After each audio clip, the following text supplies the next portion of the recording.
Guys wait দেখো আমাদের কিন্তু এখানে 3/0 সিচুয়েশন হয়ে গেছে। আর আমার এখানে কিন্তু এনিমি ডাউন আর একটা কিন্তু ফিনিশ হয়ে গেছে। আর ওইদিকে কিন্তু আমাদের এনিমি ড্যামেজ দিচ্ছে। আমরা কিন্তু সবাই ক্যাম্পিং করে খেলছি, দ্যাটস ওয়াই কিন্তু এনিমি কিন্তু আমাদের খুঁজে পাচ্ছে না। দুজন ক্যাম্পিং করছে, পিছন থেকে ড্যামেজ দিচ্ছে আর দুজন সামনে থেকে রাশ দিচ্ছে। তো আমরা কি এই ম্যাচটা বুঝা করতে পারবো? তো চলো এটাই দেখবো আজকে।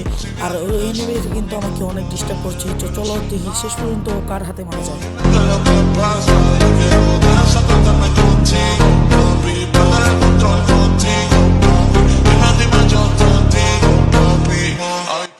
গাইস এদিক দিয়ে কিন্তু আমি রাশ দিয়ে চলে যাই। আর এইদিকে দেখো একটা ছোটোর ড্যামেজ দিয়েছে আর আমার কিন্তু হেলথ একদম নামিয়ে দিয়েছে। আমার এই টিমমেটকে নক করে দিয়েছিল, আমি ওকে ফিনিশ করে দিলাম। এখন কিন্তু গাইস 3/1 এর সিচুয়েশন। এখন কি আমরা বুইয়া নিতে পারবো? তো চলো দেখা যাক।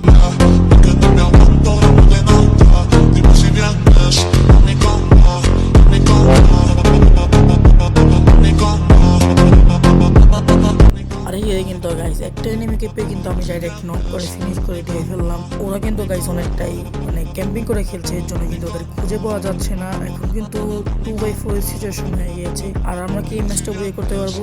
দেখতে হলে আমাদের সাথেই থাকো। গাইস এই রাউন্ডে কিন্তু আমাদের 2টা কিল ডান হয়ে যায়।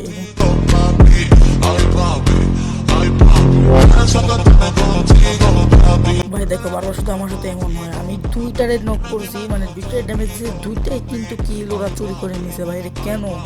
লাস্টের কিলটাও কিন্তু ড্যামেজ আমি দিয়েছি। এই ম্যাচে এই রাউন্ডে কিন্তু আমি একটা কিল পাইনি। যাই হোক 3/3 সিচুয়েশন। এখন কিন্তু আমাদের একটা টিমমেট মারা গিয়েছে। আর সামনে কিন্তু একটা এনিমিকে পেয়ে কিন্তু আমি ওকে একদম ধুমালসে ড্যামেজ দিচ্ছি। ওকে ফিনিশ করে দিতে হবে, নাহলে কিন্তু ওকে আবার রিভাইভ করে দিবে সবাই। ভাই এখন কিন্তু আমি নিচে চলে এসে দেখি উপরেই কিন্তু আমার পাশে কিন্তু একটা বান্ধা ছিল। হোয়াট ভাই, আমি খেয়াল করলাম না কেন? আর এদিকে কিন্তু এই এনিমিটা কিন্তু জ্বালাচ্ছিল। এদিকে কিন্তু লাস্ট একটা বান্ধা আমাদের মারতে পারবে নাকি আমরা ওকে মেরে দেবো? তাহলে কি লাস্ট ও গাইস ফাইনালি কিন্তু আমরা বুইয়া পেয়ে গেলাম। গাইস কালকে অবশ্য কিন্তু আমরা লাইভে আসতে পারি। তো লাইভের জন্য তোমরা প্রস্তুত হও। আজকে মতন বিদায় নিচ্ছি, বাই বাই। আর গাইস চ্যানেলটা সাবস্ক্রাইব করতে কিন্তু তোমরা ভুলো না।